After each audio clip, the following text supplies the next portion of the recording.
11তম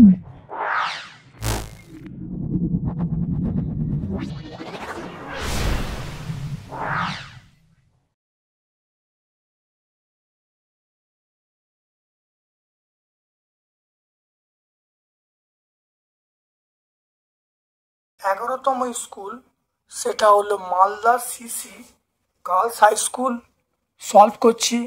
class 9-এর প্রত্যেকটা ছাত্রছাত্রীদের বলবো ভিডিওটা প্রথম থেকে শেষ পর্যন্ত দেখো, অত্যন্ত গুরুত্বপূর্ণ ভিডিও। চলে এসো, দেখো গ্রুপ এ এর প্রথমটা তরল সোনা বলা হয়। তরল সোনা আমরা বলবো অপশান ডি, পেট্রোলিয়ামকে আমরা তরল সোনা বলবো। দেখে নাও, প্লবতা যে বিষয়ের উপর নির্ভর করে না, প্লবতা নির্ভর করে না।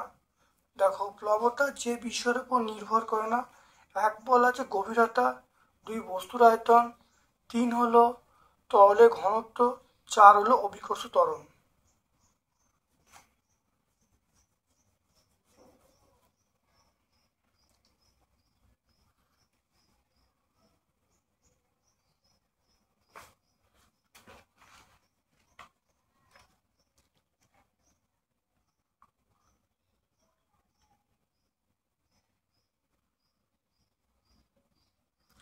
দেখো প্লবতা নির্ভর করে অপসারিত, দেখে না, অপসারিত তরলের আয়তন, অভিকর্ষ ত্বরণ এবং তরলটির ঘনত্বের উপর নির্ভর করে, দেখতে পাচ্ছ। তাহলে দেখে নাও, তরলের অপসারিত তরলের আয়তন, অভিকর্ষ ত্বরণ এবং তরলটি ঘনত্বের উপর নির্ভর করে। এখানে অপশানে চলে এসো, দেখো বস্তুর গভীরতার উপর নির্ভর করে না, তাহলে অবশ্যই আমরা বলবো অপশান এ বলবে, গভীরতার উপর নির্ভর করে না। বস্তুর আয়তনের উপর নির্ভর করে, ঘনত্ব, অভিকর্ষের উপর নির্ভর করে, তাহলে আমরা বলবো অপশান এ বলবে গভীরতা। দেখে নাও, একটি গতিশীল বস্তুর ক্ষেত্রে বেগ সময় লেখচিত্রের নথি কি নির্দেশ করে?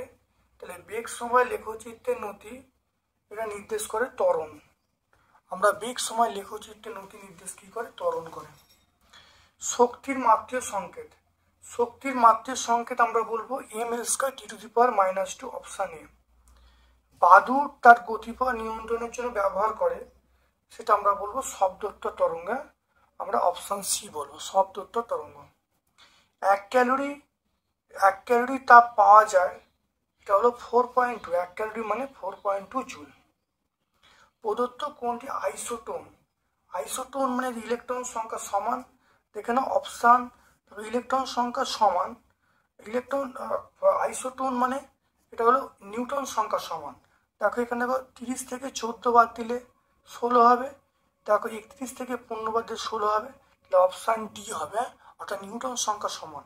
এগুলো দেখো কারণে দেখো নিউটন সংখ্যা সমান হচ্ছে না। 20 গ্রাম জলের মোল সংখ্যা, 20 গ্রাম জলের মোল সংখ্যা আমরা অপশান, দেখো 20 গ্রাম জল, 20 গ্রাম জলের মোল সংখ্যা দেখে নাও।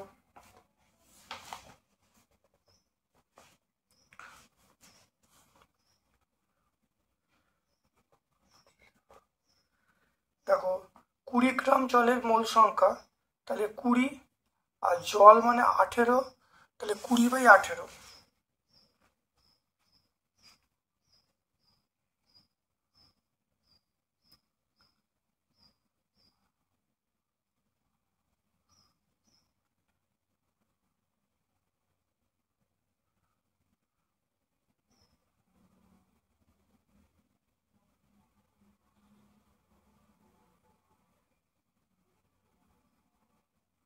দেখো এটা আমরা বলবো ভাগ করলে 1.11, তাহলে 1.11, তাহলে 20 গ্রাম জলের মোল সংখ্যা 1.11, এখানে 1 দেওয়া আছে, এটা আমরা অপশান এ বলবো।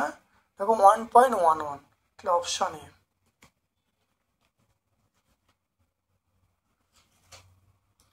তারপর দেখে নাও প্রদত্ত, দেখো প্রদত্ত দ্রবণগুলির মধ্যে যেটি দ্রাব এবং দ্রাবক উভয় কঠিন, সেটা আমরা বলবো, আমরা পিতল বলবো, আমরা পিতল বলবো। তারপর দেখো কোন স্থানে অ্যাসিড পুড়ে গেলে ক্ষতস্থানে কি লাগানো উচিত?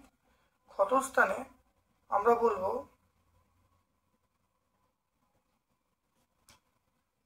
যদি পুড়ে যায়, ক্ষতস্থানে আমরা বলবো সোডিয়াম বাইকার্বনেট, অর্থাৎ আমরা বলবো সোডিয়াম বাইকার্বনেট NaCO3। NaCO3 এটা হলো সামান্য মৃদু ক্ষার, অর্থাৎ মৃদু ক্ষার লাগালে সেই জায়গাটা অ্যাসিড এবং ক্ষারের বিক্রিয়া করে প্রশমিত হয়ে যাবে, অর্থাৎ জায়গাটা জ্বালা কমে যাবে। আম্লিক লবণ, আম্লিক লবণ আমরা বলবো অপশন সি বলবে NaHSO4। তাহলে আম্লিক লবণ আমরা বলবো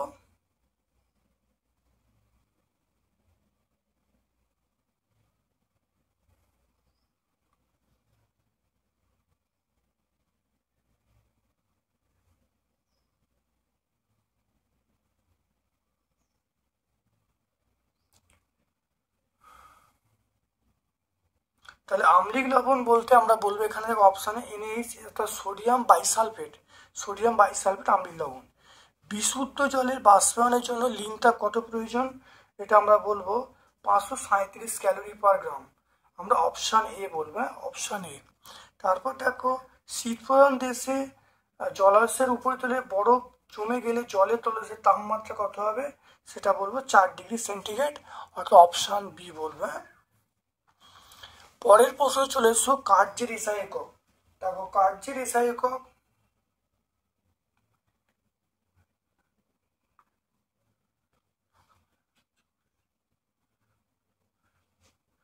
কার্যের এসআই একক এটা আমরা বলবো জুল বলবে, কার্যের এসআই একক আমরা বলবো জুল। তাহলে অশ্বক্ষমতা এবং ওয়াটের মধ্যে সম্পর্ক, অশ্বক্ষমতা ওয়াটের মধ্যে হলো তাহলে 1 HP, 1 HP মানে 746 ওয়াট, 1 HP মানে 746 ওয়াট। তাহলে 2 গ্রাম অণু জল, 2 গ্রাম অণু জল মানে আমরা বলবো 18 দুগুণে 36 গ্রাম জল। পাকস্থলীতে কি অ্যাসিড উৎপন্ন হয়, সেটা আমরা বলবো HCl, অর্থাৎ হাইড্রোক্লোরিক অ্যাসিড উৎপন্ন হয়। নিউটনের গতিসূত্রে কোনটি জাড্ডের সূত্র বলা হয়, জাড্ডের সূত্র বলা হয় প্রথম সূত্রকে, তাহলে আমরা বলবো প্রথম সূত্রকে জাড্ডের সূত্র বলা হয়। গতিশীল বস্তুর গড় দুটি কখন শূন্য হতে পারে, তাহলে গড় দুটি কখনোই, তাহলে গতিশীল বস্তু গড় দুটি কখনোই শূন্য হতে পারে না। তাহলে কম্পাঙ্ক পর্যায়কালের মধ্যে সম্পর্ক, কম্পাঙ্ক যদি n হয়, পর্যায়কাল যদি ক্যাপিটাল T হয়, তাহলে n ইকুয়াল টু 1/t, কম্পাঙ্ক সমান 1/t, 1 পর্যায়কাল। সার্বজনীন দাবক বলা হয়, তাহলে সার্বজনীন দাবক আমরা বলবো জলকে, তাহলে জলকে আমরা বলবো সার্বজনীন দাবক। তারপর দেখো চাঁদের পাশাপাশি দাঁড়িয়ে কথা বললে শোনা যায় না কেন,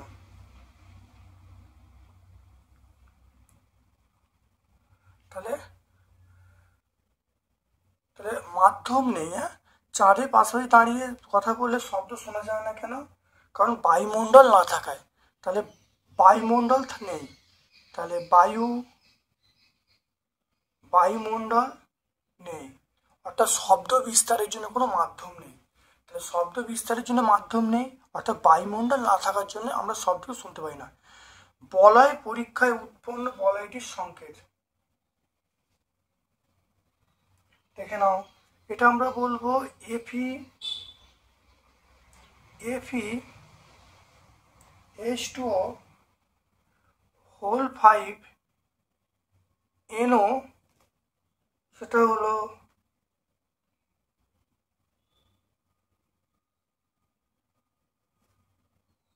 আমরা বলবো SO4। দেখ FeH2O হোল 5NO SO4।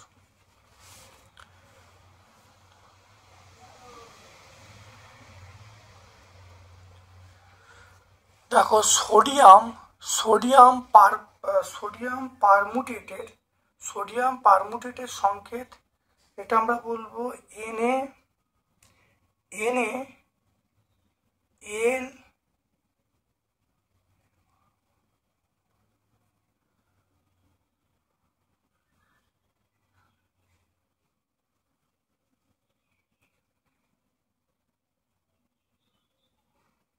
দেখো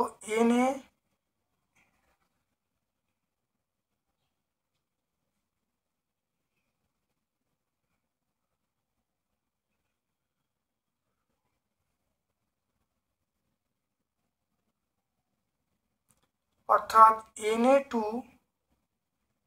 তাহলে Na2 Al2 Si2 O8, আর এটা বলবো XH2O। Na2 Al2 Si2 O8 XH2O, অর্থাৎ হলো এটার নাম হলো সোডিয়াম পারমুটেট। এর সংকেত, এটা একটা জটিল যৌগ যেটা জল পরিশোধন করতে ব্যবহার করা হয়। তাই সোডিয়াম পারমুটেট সংকেত এলা, সেটা হলো সোডিয়াম পারমুটেট। এটা একটা জটিল যৌগ, এটা জল পরিশোধনের কাজে ব্যবহার করা হয়। বার্নৌলির নীতি, এটা বলবো শক্তি সংরক্ষণ সূত্র, এটা বলবো শক্তি। বেল এবং ডেসিবেলের মধ্যে সম্পর্ক দেখো,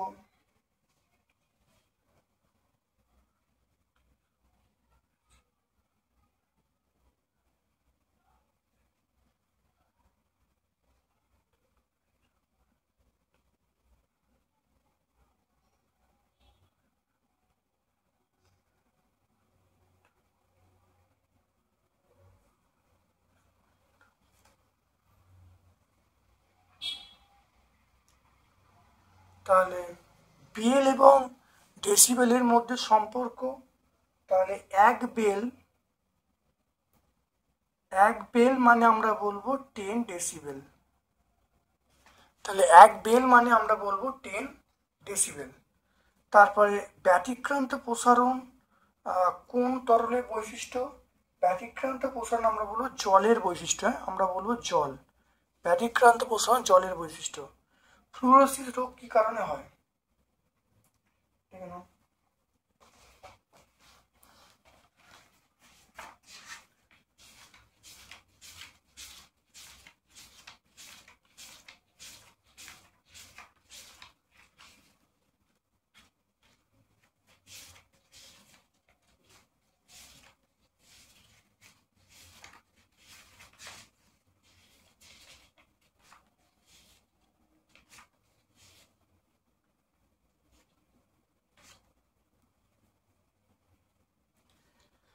দেখো ফ্লুরোসিস রোগটা দেখো ফ্লুরাইড দূষণের ফলে।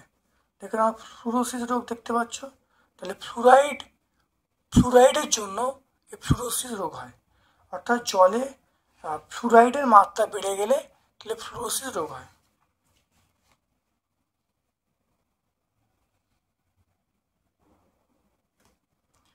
লবণের জলীয় দ্রবণ থেকে লবণ ও জল পৃথক করা হয় কোন পদ্ধতিতে?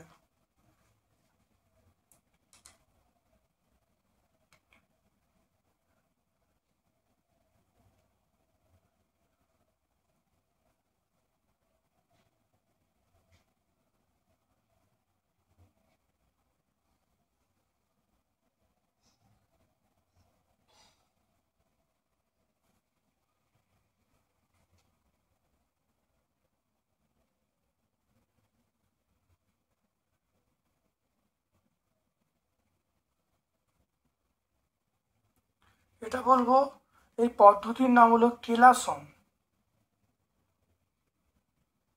কেলাসন পদ্ধতিতে পৃথক করা হয়।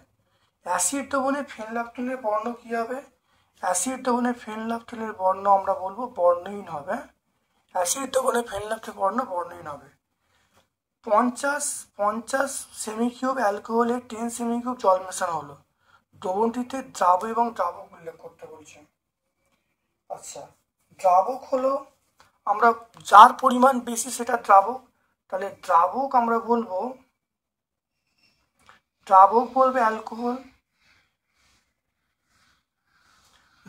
অ্যালকোহল, আর দ্রাবক আমরা বলবো জল।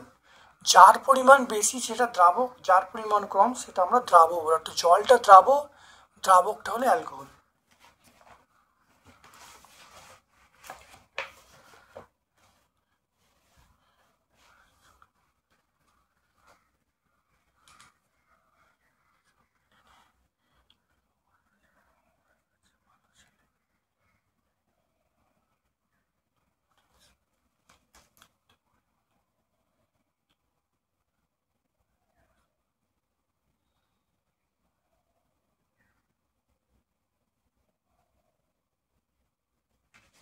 তারপর দেখো 1 মোল কার্বন ডাইঅক্সাইড সমান কত গ্রাম কার্বন ডাইঅক্সাইড। 1 মোল মানে আমরা বলবো 44 গ্রাম। তাহলে 1 মোল কার্বন ডাইঅক্সাইড মানে 44 গ্রাম কার্বন ডাইঅক্সাইড। কোন বল পরমাণুতে কেন্দ্রীয় কত কেন্দ্রীয় পরমাণু কোন বল পরমাণুতে কেন্দ্রীয় পরমাণুগুলিকে ধরে রেখেছে? এটা আমরা বলবো নিউক্লিয় বল। আমরা এটার নাম বলবো নিউক্লিয় বল।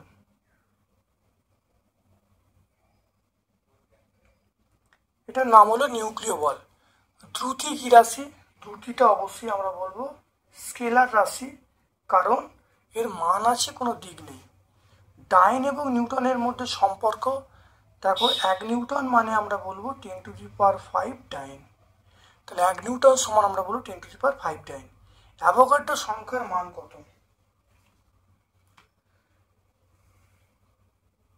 অ্যাভোগাড্রো সংখ্যার মান 6.022 ইন্টু 10⁻23। আচ্ছা, m(l(t-1) এটা হলো কার মাত্রিক সংকেত? আমরা বলবো ভরবেগ। তাহলে ভরবেগের মাত্রিক সংকেত আমরা বলবো m(l(t-1).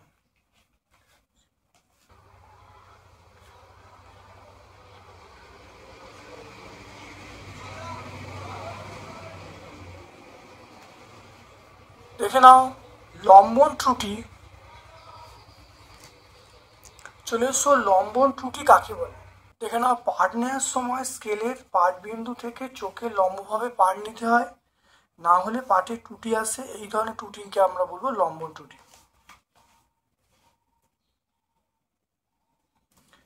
তারপর দেখো ক্রিকেট বল ধরার সময় খেলোয়াড় হাতকে পেছন দিকে নিয়ে যায় কেন? ক্রিকেট বল ধরার সময় বলটি যখন খেলোয়াড়ের হাতে আঘাত করে, তাহলে হাতীয় তৃতীয় সূত্র অনুসারে কাজ করে। তাহলে বলটির ওপরে প্রতিক্রিয়া বল প্রয়োগ করে। এই প্রতিক্রিয়া বলের জন্য যাতে হাত থেকে বলটি ছিটকে না যায় নিশ্চিত করার জন্য বলটি তালুবন্দি করার সময় হাতটাকে সামান্য পেছন দিকে নিয়ে যায়।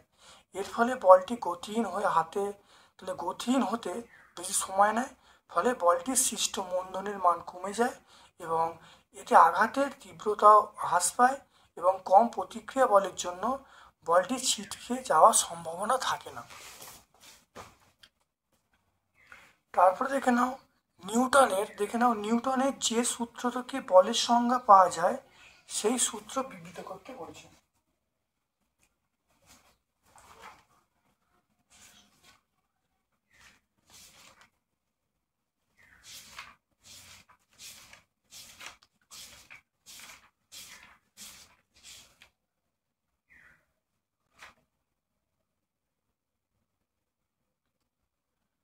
দেখো বলের সংজ্ঞা আমরা নিউটনের প্রথম সূত্র থেকে পাই, অর্থাৎ বাইরে থেকে বল প্রয়োগ না করলে স্থির বস্তু চিরকাল স্থির থাকবে এবং গতিশীল বস্তু চিরকাল সমবেগে সরলরেখা করে চলতে থাকবে।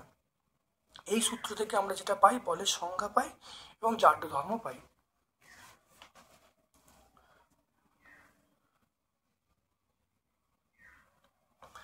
তারপর দেখো তরলের পৃষ্ঠটানের সংজ্ঞা দাও।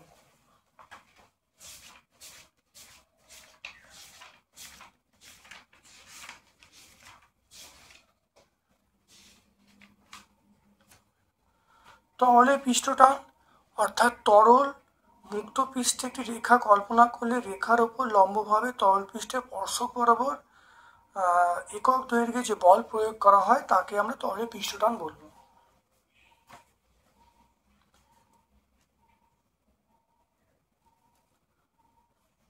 তারপর চলে এসো বস্তুর আয়তন বলা আছে 40 সেমি কিউব। তার আয়তনের 3/4 জলে নিমজ্জিত অবস্থায় ভাসছে, বস্তুটির ঘনত্ব কত হবে? তাহলে বস্তুর আয়তন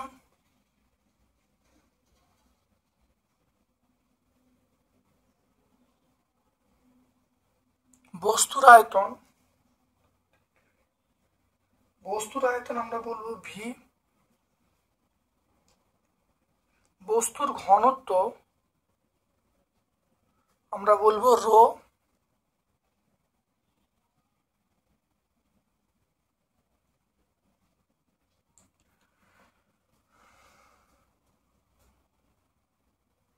জলের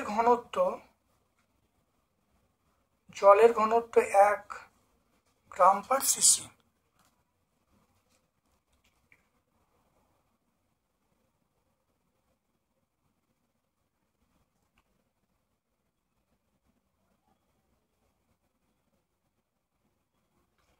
তাহলে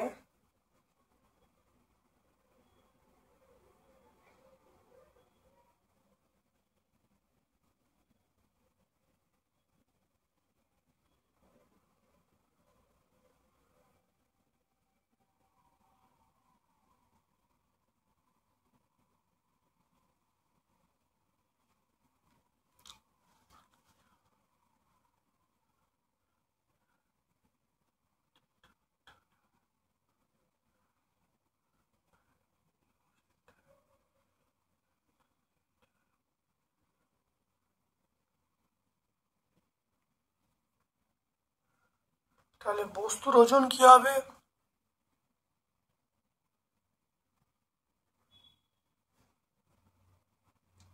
বস্তুর ওজন তাহলে দেখে নাও ভি ইন্টু রো ইন্টু জি। তাহলে ভি ইন্টু রো গুণ করলে ভর, জি গুণ করলে ওজন পাবো। অপসারিত তরলের ওজন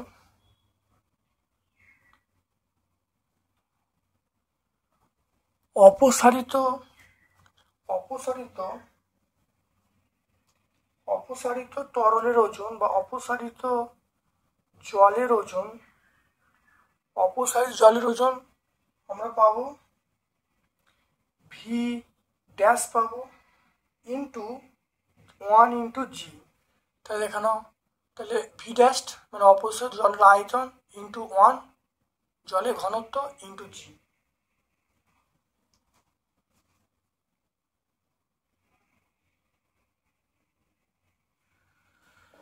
তাহলে এখানে দেখো বস্তুর ওজন এবং অপসারিত তরল যে আছে এটা পরস্পর সমান হবে। তাহলে এই ওজন, বস্তুর ওজন এবং অপসারিত তরলের ওজন সমান হবে। তাহলে আমরা বলবো তাহলে দুটো সমান করে দাও। তাহলে ভি ইন্টু রো ইন্টু জি সমান আমরা বলবো ভি ড্যাশ ইন্টু 1 ইন্টু জি। এটা পেয়ে যাব। তাহলে ভি এর মান এটা আমরা 40 বলা আছে। দেখে নাও রো এর মানটা আমরা 12 হবে ইন্টু জি। ভি ড্যাশ মানে 3/4 ইন্টু 40 এটা পাবো ইন্টু 1 ইন্টু জি। তাহলে এখান থেকে দেখো পেয়ে যাব। তাহলে জি এর মান কেটে যাচ্ছে, তাহলে এটা 30 এটা 40। তাহলে এখান থেকে আমরা দেখো পেয়ে যাব, দেখো দেখো এটা 30। তাহলে রো সমান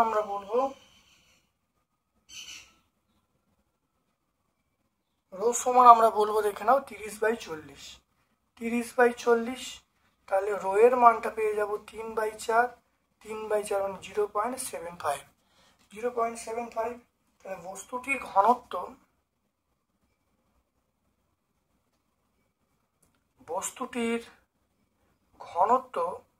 0.75 গ্রাম পার সেমি কিউব।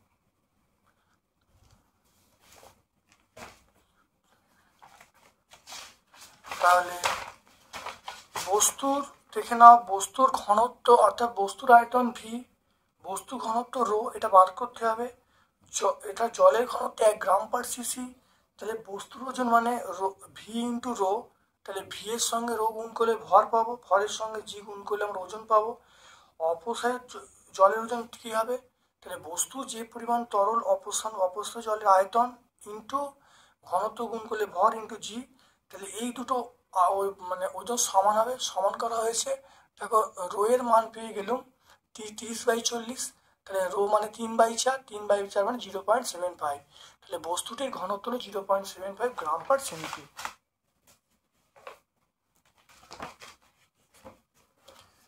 তারপরের প্রশ্ন চলে এসছো সুরযুক্ত শব্দের বৈশিষ্ট্যগুলি কি কি?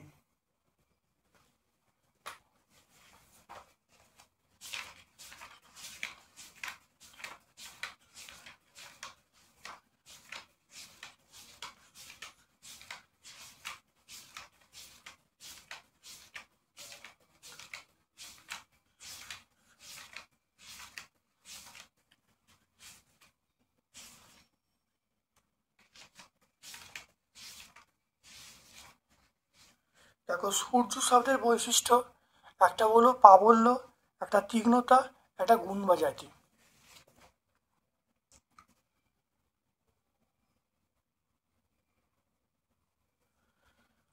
তাপ এবং কার্য সম্পর্কিত জুলের সূত্র।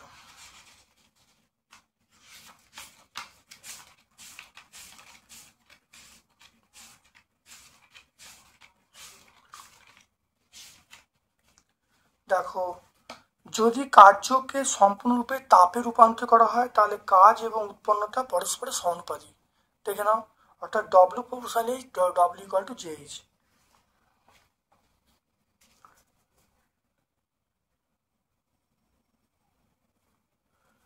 গলনের লিন তাপ কাকে বলে?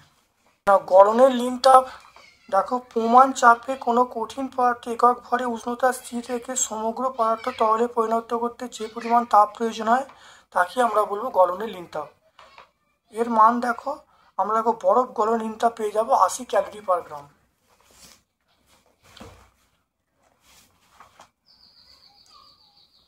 তারপর দেখো কার্যহীন বল কাকে বলে উদাহরণ থেকে বলছে।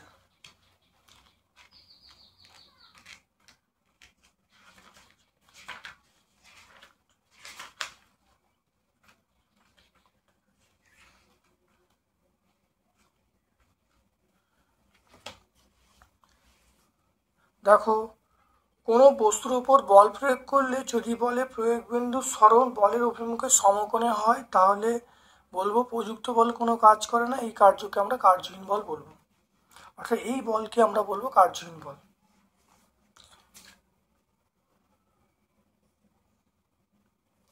দেখো উদাহরণ আমরা দিতে পারবো, দেখো সূর্যের চারিদিকে যে পৃথিবীর যে গতি সেখানে কিন্তু কার্যহীন বলে উদাহরণটা পড়ছে।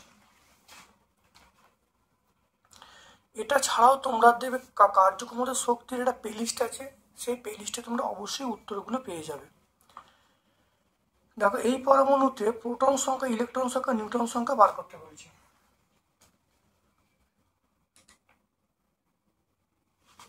তাহলে এর দেখো প্রোটন সংখ্যা আমরা পেয়ে যাব দেখো 92টা, প্রোটন সংখ্যা 92টা, ইলেকট্রন সংখ্যা আমরা পেয়ে যাবো 92টা, প্রোটন সংখ্যা 92টা, ইলেকট্রন সংখ্যা 92টা, আর নিউটন সংখ্যা, তাই নিউটন সংখ্যা আমরা বলবো 238, সেখান থেকে 92 বাদ যাবে, 238 থেকে 92 বাদ গেলে আমরা বলবো 146। তাহলে প্রোটন সংখ্যা 92, ইলেকট্রন সংখ্যা 92 আর নিউটন সংখ্যা হলো 146। হ্যাঁ, 146। তারপরে প্রশ্ন চলে এসো, পারমাণবিক ভর একক কাকে বলে?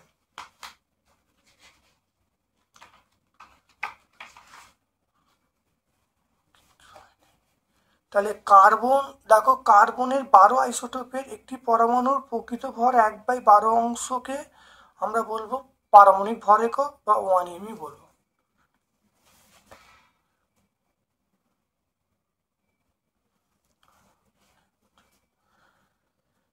দেখো পরেরটা 40 সেন্টিগ্রেড তাপমাত্রায় পটাশিয়ামের দাব্যতা 65 বলতে কি বোঝো?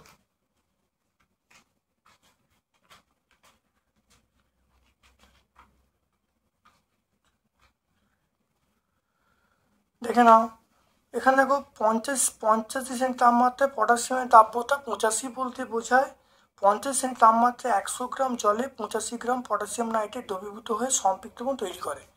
এবার আমরা আলোচ্য প্রশ্ন চলে আসছি, দেখো তাপমাত্রা বলা আছে 40 আর দাব্যতা বলা আছে 65। তাহলে এখানে দেখো তাপমাত্রার জায়গায় 40 বলবে আর দাব্যতার জায়গায় 65 বলবে। তাহলে আমরা বলবো 40 সেন্টিগ্রেড তাপমাত্রায় 100 গ্রাম জলে 65 গ্রাম KNO3 দ্রবীভূত হয়ে সম্পৃক্তবন তৈরি করে। তারপর চলে এসো 10 গ্রাম COH হোল টু দ্রবণকে আমরা বলবো G/L এককে প্রকাশ করতে বলছে। 10%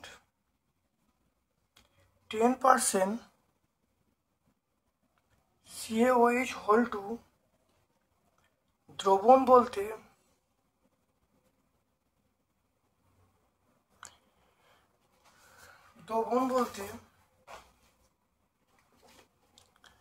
দেখো 100 100 ml দ্রবণে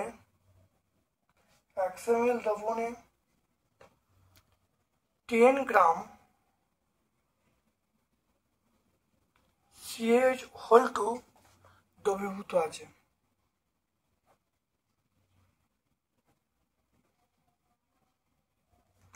তথা 10% CaOH দ্রবণ বলতে 100 ml দ্রবণে 10 গ্রাম CaOH দ্রবীভূত আছে।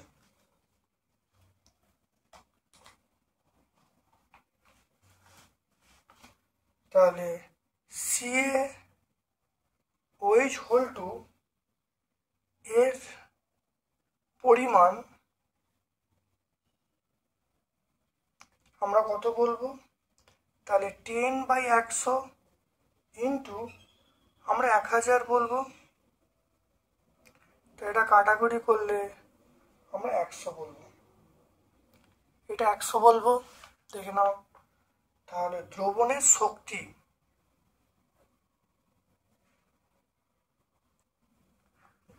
শক্তি আমরা বলবো 100 গ্রাম পার লিটার। খুব ভালো করে দেখে নাও, 10% CaOH দ্রবণ বলতে 100 ml দ্রবণে 10 গ্রাম CaOH দ্রবণ দ্রবীভূত আছে। তাহলে CaOH দ্রবণের পরিমাণ 100তে দেখো 10 থাকবে, 1 কত, 1000 কত করলে 100 পেয়ে যাবো। তাহলে দ্রবণের শক্তি হলো 10 গ্রাম পার মোল।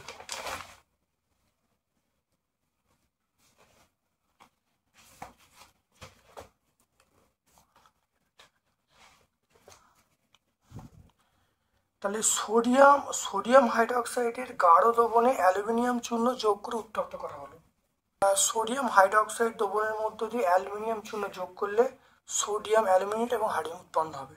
দেখতে পাচ্ছ, এই বিক্রিয়াটা বলে দেবে আর ভাষাটা এখান থেকে বলে দেবে যে দেখো অ্যালুমিনিয়ামের সঙ্গে NaOH এর দ্রবণ যোগ করলে দেখো সোডিয়াম অ্যালুমিনেট এবং তার সঙ্গে হাইড্রোজেন উৎপন্ন হবে।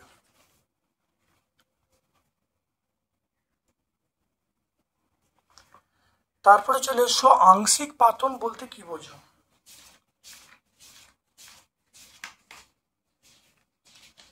আংশিক পাতন দেখো যে প্রক্রিয়ায় 2 বা ততোধিক তরলের সমসত্ব মিশ্রণে তাপ প্রয়োগ করে অপেক্ষিত কম স্ফুটনাঙ্কের তরলকে প্রথমে পাতিত করা হয়, পরে বেশি স্ফুটনাঙ্ক তরলগুলি পর্যায়ক্রমে পাতিত করে মিশ্রণে উপাদানগুলিকে পৃথক করা হয়, তাকে আমরা আংশিক পাতন বলবো।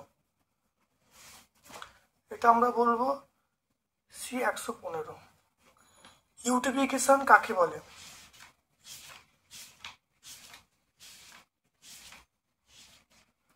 দেখে নাও কৃষিকার্যে ব্যবহৃত ফসফেট জাতীয় সার, ডিটারজেন্ট, ফসফেট যৌগ উদ্ভিদের বৃদ্ধির জন্য অন্যান্য পুষ্টিকর উপাদান জলে বাহিত হয়ে পুকুর জলাশয়ে পৌঁছায়, এর ফলে শৈবাল কচুরিপানার বৃদ্ধি ঘটে। এই ঘটনাকে আমরা ইউটিফিকেশন বলবো।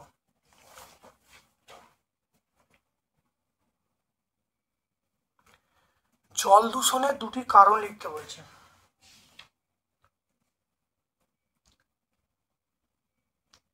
একটা দেখো রাসায়নিক পদার্থ দ্বারা জল দূষণ, আর একটা দেখো ডিটারজেন্ট দ্বারা জল দূষণ।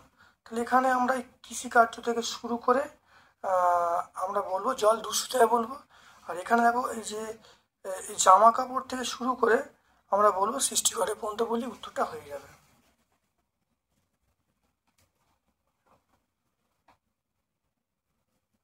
ঘনত্ব এবং আপেক্ষিক গুরুত্বের মধ্যে সম্পর্ক কি? দেখে নাও, পদার্থের আপেক্ষিক গুরুত্ব সমান আমরা বলবো পদার্থের ঘনত্ব বাই 4 ডিগ্রি সেন্টিগ্রেড তাপমাত্রায় জলের ঘনত্ব। দেখে নাও, এটা বলবো।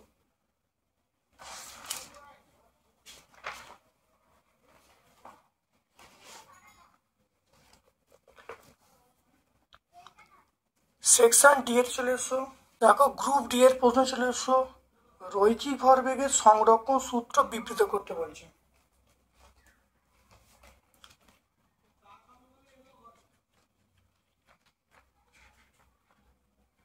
দেখো রৈখিক ভরবেগের সংরক্ষণ সূত্র, বাইরে থেকে বল প্রয়োগ না করলে তাহলে 2 বা ততোধিক বস্তুর মধ্যে পারস্পরিক ক্রিয়া প্রতিক্রিয়ার ফলে যে কোনো দিকে মোট ভরবেগ সর্বদা একই থাকবে।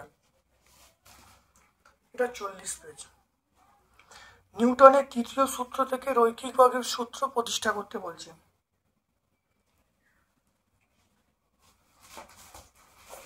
দেখো, নিউটনের তৃতীয় সূত্র থেকে রৈখিক ভরবেগের সংরক্ষণ সূত্র, এটা দেখো প্রমাণটা আছে এখানে, এখান থেকে প্রমাণটা আছে, আমরা এই পর্যন্ত করব। তাহলে এইখান থেকে শুরু করব, এখান থেকে শুরু করে আমরা এই পর্যন্ত করব, রৈখিক ভরবেগের সংরক্ষণ সূত্র পর্যন্ত।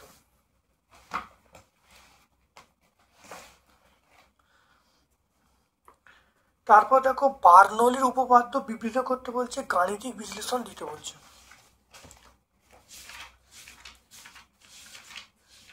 দেখে নাও, আদর্শ প্রবাহীর ধারক প্রবাহের ক্ষেত্রে ধারক যে কোনো বিন্দুতে প্রতি একক আয়তনে প্রবাহের গতিশক্তি, স্থিতিশক্তি, চাপ শক্তির সমষ্টির উপর। আর ব্যাখ্যাটা মনে করি থেকে শুরু করে আমরা 2 নম্বর সমীকরণ পর্যন্ত বলবো।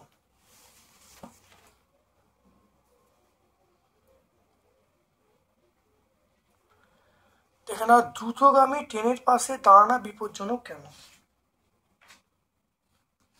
দেখে নাও, দ্রুতগামী ট্রেনের পাশে দাঁড়ানো বিপজ্জনক কারণ দ্রুতগামী ট্রেন সংলগ্ন বায়ুর বেগ অত্যন্ত বেশি থাকে, গতিশক্তি বেশি হয়।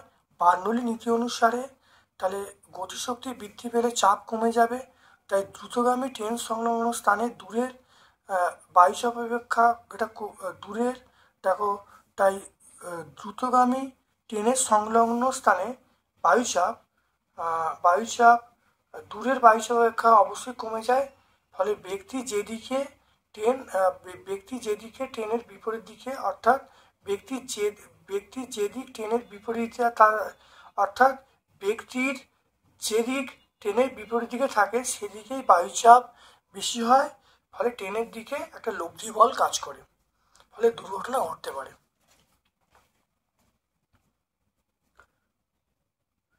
তারপর দেখো, ইয়ং গুণাঙ্ক কাকে বলে? ইয়ং গুণাঙ্ক দেখে নাও, স্থিতিস্থাপক সীমার মধ্যে আমরা বলবো অনুযোগ পীড়ন বা অনুযোগ বিকৃতির অনুপাতকেই স্থিতিস্থাপক সীমার মধ্যে অনুযোগ পীড়ন এবং অনুযোগ বিকৃতির অনুপাতকে আমরা ইয়ং গুণাঙ্ক বলবো।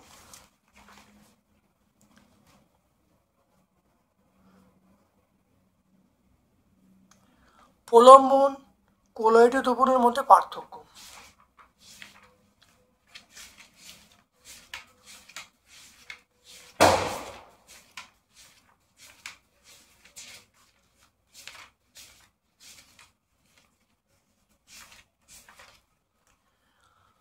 প্রলম্বন এবং কোলয়েড দ্রবণের পার্থক্য দেখে না, এখানে 3টে পার্থক্য, এখানে 2টো দেখো, এই কোলয়েড দ্রবণ প্রলম্বনের পার্থক্য।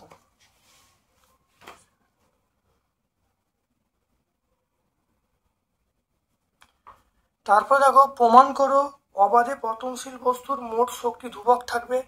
এটা তোমার কার্যকম শক্তির যে প্লেলিস্ট আছে, প্লেলিস্টে পেয়ে যাবে, খুব ইম্পর্টেন্ট প্রশ্ন। অবাধে পতনশীল বস্তুর যান্ত্রিক শক্তি ধ্রুবক থাকে। এবার মনে করি থেকে শুরু করে দেখো আমরা বলবো এমজিএইচ পর্যন্ত বলবো, আর লাস্টে এটা লিখে দিতাম, লিখলে উত্তর হয়ে যাবে। টেক্সট বই তোমরা 137-এ পাবে, সি মানে ছায়া প্রকাশনের টেক্সট বইটা 137 পেজে তোমরা পাবে।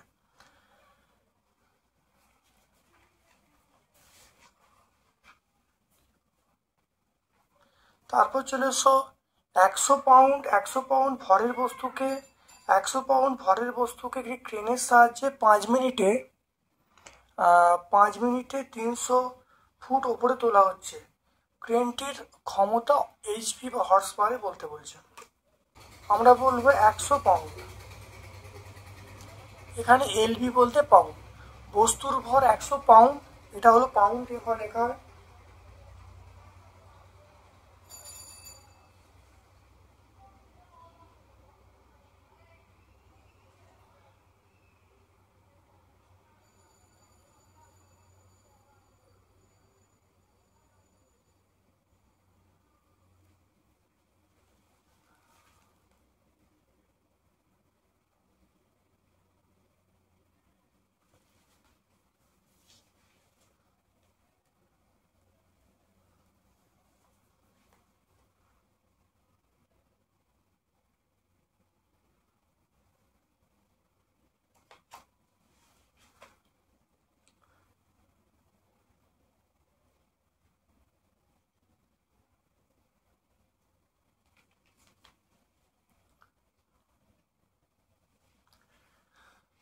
তাহলে আমরা বলবো 100 ইন্টু 1 পাউন্ড মানে 1 পাউন্ড মানে আমরা বলবো 0.53, তো 0.53,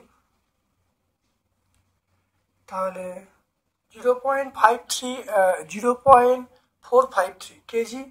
তাই এটা আমরা বলবো 45.3, এটা আমরা কেজি পাবো। তারপরে চলে এসো আমরা টি মানে যেটা বলা আছে, মানে বলা আছে 5 মিনিট। 5 মিনিট মানে আমরা বলবো 5 ইন্টু 60 মানে 300 সেকেন্ড। তাই টি এর মান আমরা পেয়ে গেলাম 300 সেকেন্ড।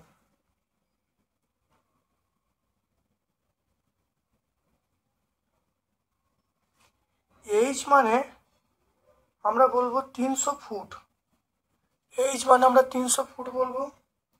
300 ফুট মানে আমরা এখানে দেখো 300 ইন্টু 1 ফুট মানে 0.3048। তাহলে এটা গুণ করলে কত পাবো? এটা গুণ করলে আমরা পাবো 91.44 এত মিটার হয়ে গেল। তাহলে এম এর মান, এম এর মান, টি এর মান, এইচ এর মান আমরা বলবো 9.8 মিটার পার সেকেন্ড স্কোয়ার। জানি ডব্লিউ সমান mgh। তাহলে এম এর মান আমরা পেয়ে যাচ্ছি 45.36, জি এর মান 9.8 আর এইচ এর মান 91.44।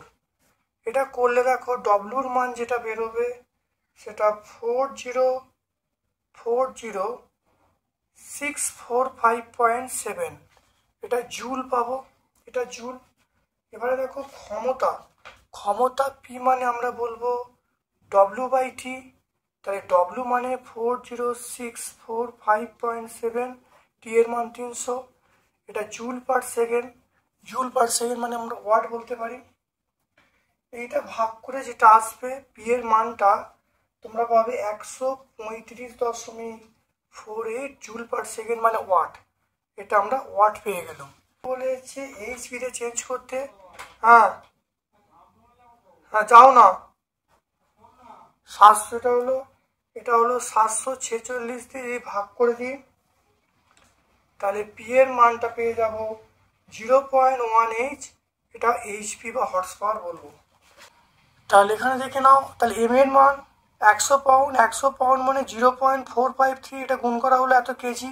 টি এর মান 5 মিনিট মানে 300 সেকেন্ড। এইচ এর মান 300 ফুট, 300 ইন্টু 0.3048, এটা 91.44 মিটার। তারপরে চলে এসো জি এর মান 9.8, এটা দেখো ডব্লিউ সমান mgh। তাহলে এখানে দেখো মানটা বসিয়ে দিলাম, তার ডব্লিউর মান পেয়ে গেলাম। পি মানে ক্ষমতা মানে আমরা বলবো W/T। তাহলে W/T বসিয়ে দেখো পি এর মান পেয়ে গেলাম। পি এর মান দেখো 135.48 ওয়াট।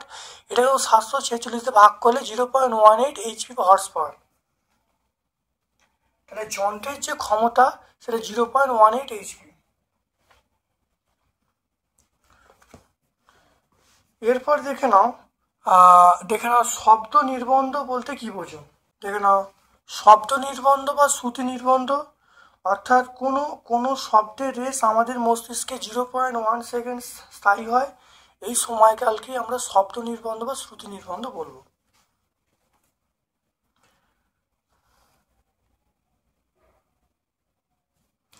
সুরচলাকার কম্পাঙ্ক বলা আছে 420 হার্জ।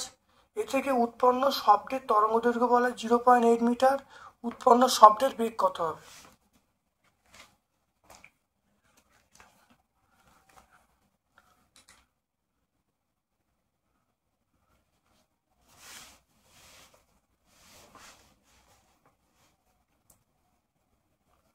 পাঁচেরটা তাহলে এন সমান আমরা বলবো 420 হার্জ। এন এর মানটা 420 হার্জ। তারপর ল্যামডার মানটা আমরা পেয়ে যাব 0.8 মিটার। আমরা বেগ মানে আমরা বলবো ভি সমান এন ল্যামডা। তাহলে এন এর মান আমরা বলবো এনের মান আমরা বলবো 420, ল্যামডার মান 0.8, তাহলে বেগটা পেয়ে যাব 336। এটা গুণ করলে কত হবে? 336। তাহলে আমরা বলবো শব্দের বেগ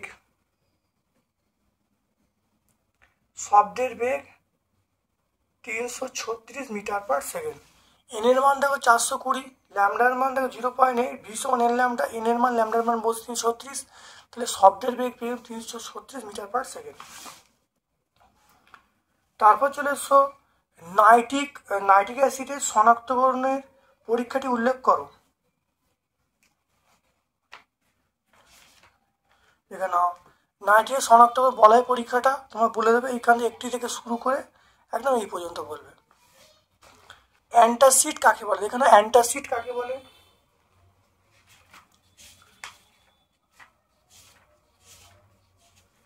অ্যান্টাসিড অর্থাৎ পাকস্থলী। দেখো পাকস্থলীতে প্রয়োজন অতিরিক্ত অ্যাসিডকে প্রশমিত করার জন্য পাচক রাশির পিএইচ এর মান উপযুক্ত স্তরে উন্নত করার জন্য যে খাদ্যধর্মী পদার্থ বা ওষুধ ব্যবহার করা হয় তাকে আমরা অ্যান্টাসিড বলবো।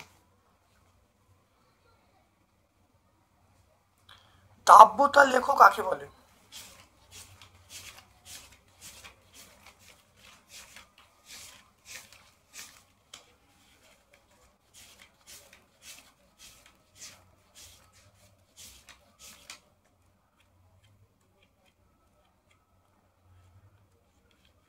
দেখে নাও, দেখো এক্স অক্ষ বরাবর যদি উষ্ণতা এবং ওয়াই অক্ষ বরাবর দাব্যতা স্থাপন করি যে লেখচিত্র পাবো তাকে বলে দাব্যতা লেখচিত্র। অর্থাৎ একটি থেকে শুরু করে এখান থেকে শুরু করে আমরা এখান থেকে পেয়ে যাব দেখো দাব্যতা লেখো। অর্থাৎ একটি দাবকে কোনো দাবের উষ্ণতা পরিবর্তনে পরিবর্তিত হয়। এক্স অক্ষ বরাবর উষ্ণতা, ওয়াই অক্ষ দাব্যতা স্থাপন করলে বিভিন্ন উষ্ণতায় যে লেখচিত্র পায় তাকে বলে দাব্যতা লেখচিত্র।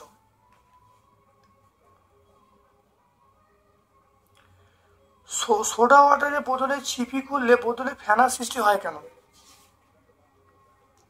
দেখে নাও CO2 উচ্চ চাপে জলে দ্রবীভূত হয়ে সোডা ওয়াটার তৈরি করা হয়। তাই সোডা ওয়াটার লেমনেডে প্রথম ছিপি খোলা মাত্রই চাপ হ্রাস পায়, ফলে CO2 দাব্যতা হ্রাস পায়, ফলে হিসির শব্দ করে বেরিয়ে আসে। তারপর দেখে নাও রাদারফোর্ডের পরমাণু মডেলের ত্রুটিগুলো বলতে বলছি।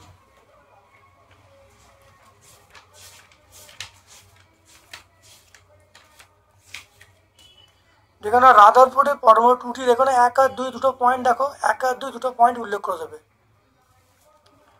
তারপর দেখো নিউক্লিয় বল কাকে বলে? নিউক্লিয় বল কাকে বলে? তাহলে নিউক্লিয় বল, তাহলে নিউক্লিয়াসের মধ্যে নিউট্রন ও প্রোটনের মধ্যে যে তীব্র আকর্ষণীয় বল কাজ করে তাকে নিউক্লিয় বল বলবো। তাহলে নিউক্লিয়াসের মধ্যে নিউট্রন ও প্রোটনের মধ্যে তীব্র আকর্ষণীয় বলকে আমরা নিউক্লিয় বল বলবো। এই নিউক্লিয় বল আধান নিরপেক্ষ বল। আর নিউট্রন বিহীন একটি মৌলের নাম, এটা আমরা বলবো সাধারণ হাইড্রোজেন। সাধারণ হাইড্রোজেন এর সংকেতটা আমরা বলবো 1H1। তাহলে সাধারণ হাইড্রোজেন 1H1। তাহলে 11তম স্কুল আমরা সম্পূর্ণ সলভ করলাম। ভিডিওটা প্রথম থেকে শেষ পর্যন্ত দেখো, অত্যন্ত কার্যকরী ভিডিও। আমার পক্ষ থেকে সকলকে ধন্যবাদ এবং শুভকামনা জানাচ্ছি।